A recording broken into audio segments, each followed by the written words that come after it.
என் இனிய தமிழ் உறவுகளுக்கு வணக்கம். நான் ஹோண்டா நிறைய குவாலிட்டி கம்மி பண்ணிட்டாங்கன்னு நான் சொன்னல.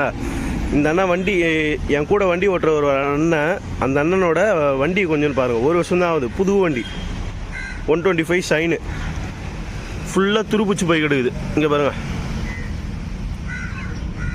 ஒரு வருஷம் வண்டி. இது குவாலிட்டி கிடையாது, 1 mm கூட கிடையாது. இந்த பம்பரு திக்னஸ்ஸு ஃபுல்லாக துருப்பிச்சிச்சு. ரஸ்ட்டாக ஒரு இடத்தெல்லாம் காட்டுறேன் பாருங்கள். இது பாருங்கள், ஃபுல்லாக ரஸ்ட்டு. இதெல்லாம் இது குவாலிட்டி இல்லவே இல்லை, திக்னஸே இல்லை. இது ஷீட்டில் போட்டிருப்பாங்களா இல்லை தகரத்தில் போட்டிருப்பாங்களான்னு தெரில. நல்லா பாருங்கள், திக்னஸே கிடையாது. 0.5 விட கொஞ்சம் திக்னஸ்னால் 0.6 இல்லை 0.7 இருக்கும். 8 கூட இல்லை. இது ஃபுல்லாகவே ரஸ்ட்டு வண்டி. இந்த பாருங்கள்,